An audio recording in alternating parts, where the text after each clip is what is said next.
নমস্কাৰ সকলোকে স্বাগতম জনাইছোঁ ৰাজুল একাডেমি চেনেলৰ আন এটা নতুন ভিডিঅ'লৈ আৰু আজিৰ এই ভিডিঅ'ত আমি অসম চৰকাৰৰ তৃতীয় আৰু চতুৰ্থ বৰ্গৰ পৰীক্ষাৰ বাবে সহায় হ'ব পৰাকৈ এখন মডেল কুৱেশ্যন পেপাৰ লৈ আহিছোঁ আৰু আজিৰ এই মডেল কুৱেশ্যন পেপাৰখনত মুঠ 30টা কুৱেশ্যন আছে আৰু ইয়াৰ পৰা আপোনালোকে কিমানটা প্ৰশ্ন শুদ্ধ কৰিলে কমেণ্ট বক্সত জনাব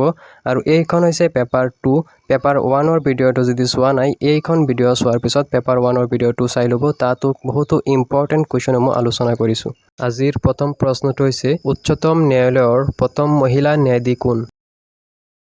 উত্তৰ অপশ্যন বি ফাতেমা বিবি উচ্চতম ন্যায়ালয়ৰ প্ৰথম মহিলা ন্যায়াধীশ হৈছে ফাতেমা বিবি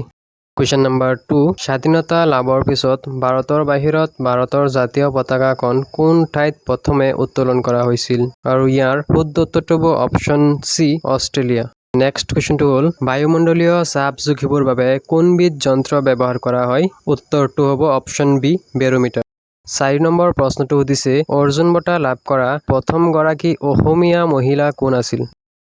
উত্তৰটো হ'ব option B Monalisa Baruah question number 5 Joysagar পুখুৰী কোনে খান্দিছিল জয়সাগৰ পুখুৰী কোনে খান্দিছিল বুলি সুধিছে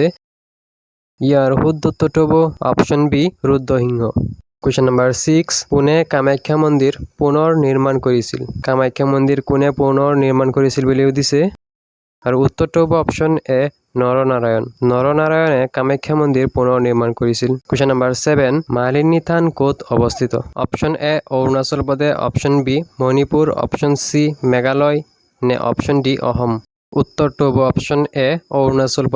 অৰুণাচল প্ৰদেশত মালিনী থান অৱস্থিত কুৱেশ্যন নম্বৰ 8 ভাৰতৰ আটাইতকৈ সৰু কেন্দ্ৰীয় শাসিত অঞ্চল কোনটো উত্তৰ অপশ্যন এ লাক্ষাদ্বীপ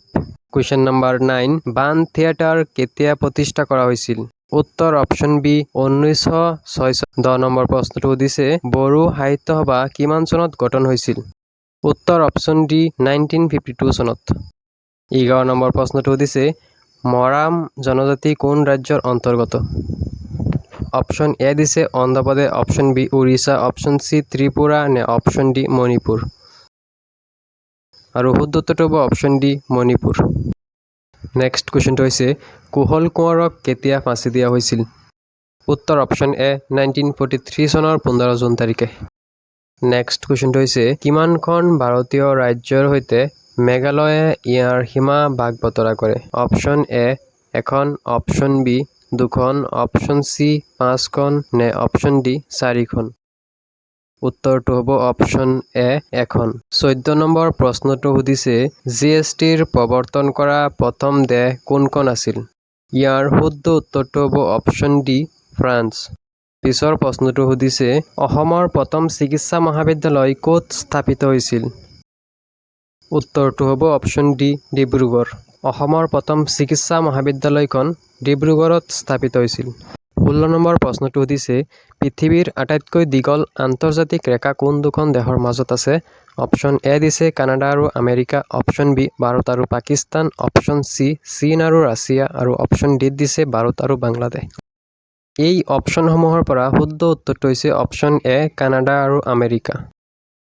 17 নম্বৰ প্ৰশ্নটো সুধিছে ভাৰতৰ কোনখন ৰাজ্যত প্ৰথমে সেউজ বিপ্লৱৰ সূচনা হৈছিল অপশ্যন এ দিছে পশ্চিম বংগত অপশ্যন বি বিহাৰত অপশ্যন চি পঞ্জাৱত নে অপশ্যন ডি হাৰিয়ানাত এই অপশ্যনসমূহৰ পৰা শুদ্ধ উত্তৰটো হৈছে অপশ্যন চি পঞ্জাৱত 18 নম্বৰ প্ৰশ্নটো সুধিছে প্ৰজেক্ট এলিফেণ্ট ভাৰতত কিমান চনত আৰম্ভ কৰা হৈছিল উত্তৰটো হ'ব অপশ্যন এ 1992 চনত 19 নম্বৰ প্ৰশ্নটো সুধিছে তলৰ কোনখন ৰাজ্য ম্যানমাৰৰ সীমাত নাই বুলি সুধিছে আৰু ইয়াৰ শুদ্ধ উত্তৰটো হ'ব অপশ্যন বি মেঘালয় পিছৰ প্ৰশ্নটো সুধিছে মানুহৰ শৰীৰৰ লোহিত ৰক্তকণিকাই প্ৰদানত কঢ়িয়াই নিয়ে অপশ্যন এ দিছে হৰমন অপশ্যন বি খাদ্যদ্ৰব্য অপশ্যন চি দিছে অক্সিজেন আৰু অপশ্যন ডি দিছে প্ৰটিন আৰু এই অপশ্যন কেইটাৰ পৰা শুদ্ধ উত্তৰটো হ'ব অপশ্যন চি অক্সিজেন 21 নম্বৰ প্ৰশ্নটো সুধিছে তলৰ কোনখন ৰাজ্যৰ প্ৰাচীন নাম কলিংগ অপশ্যন এ দিছে তামিলনাডু অপশ্যন বি দিছে কৰ্ণাটক অপশ্যন চি দিছে উৰিষ্যা নে অপশ্যন ডি দিছে বংগ আৰু এই অপশ্যন কেইটাৰ পৰা শুদ্ধ উত্তৰটো হ'ব অপশ্যন চি উৰিষ্যা 22 নম্বৰ প্ৰশ্নটো সুধিছে অসমত বন গৱেষণা কেন্দ্ৰ ক'ত আছে অপশ্যন এ দিছে Nalbari, option B Jorhat, option C Tinsukia আৰু অপশ্যন ডি দিছে ডিব্ৰুগড়। আৰু এই অপশ্যনকেইটাৰ পৰা শুদ্ধ উত্তৰটো হ'ব অপশ্যন বি যোৰহাট। পিছৰ প্ৰশ্নটো সুধিছে তুংখুংগীয়া বুৰঞ্জী কোনে লিখিছিল? তুংখুংগীয়া বুৰঞ্জী কোনে লিখিছিল বুলি সুধিছে আৰু ইয়াৰ শুদ্ধ উত্তৰটো হ'ব অপশ্যন এ শ্ৰীনাথ বৰুৱা। পিছৰ প্ৰশ্নটো সুধিছে কামৰূপ ৰাজ্যৰ প্ৰথম ঐতিহাসিক ৰাজবংশ কোনটো? উত্তৰ অপশ্যন বি বৰ্মন ৰাজবংশ। 25 নম্বৰ প্ৰশ্নটো সুধিছে ভাৰতৰ কোনখন চহৰত বিখ্যাত ৰক গাৰ্ডেন অৱস্থিত? তলত দিয়া অপশ্যনকেইটাৰ পৰা শুদ্ধ উত্তৰটো হ'ব অপশ্যন বি চণ্ডীগড়। 26 নম্বৰ প্ৰশ্নটো সুধিছে বদন বৰফুকন ক'ৰ ৰাজ্যপাল আছিল? বদন বৰফুকন ক'ৰ ৰাজ্যপাল আছিল বুলি সুধিছে আৰু ইয়াৰ উত্তৰটো হ'ব অপশ্যন চি কামৰূপ। 27 নম্বৰ প্ৰশ্নটো সুধিছে প্ৰথম বিশ্বযুদ্ধ তলৰ কোনটো তাৰিখে সমাপ্ত হৈছিল? উত্তৰ অপশ্যন বি 1918 চনৰ 11 নৱেম্বৰ তাৰিখে। পিছৰ প্ৰশ্নটো সুধিছে তলৰ কোনখন ৰাজ্যৰ মহিলাৰ সাক্ষৰতাৰ হাৰ সবতকৈ কম? তলত দিয়া কোনখন ৰাজ্যৰ মহিলাৰ সাক্ষৰতাৰ হাৰ সবতকৈ কম বুলি সুধিছে? অপশ্যন এ দিছে জম্মু আৰু Kashmir, option B Arunachal Pradesh, option C দিছে ঝাৰখণ্ড আৰু অপশ্যন ডি দিছে বিহাৰ।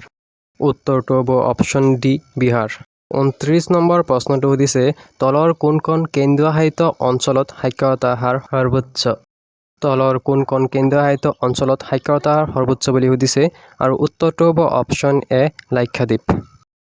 আৰু আজিৰ লাষ্ট কুৱেশ্যনটো হৈছে 2002 চনত কোন ভাৰতৰ ৰাষ্ট্ৰপতি হৈছিল? উত্তৰ অপশ্যন এ ডক্টৰ APJ আব্দুল কালাম।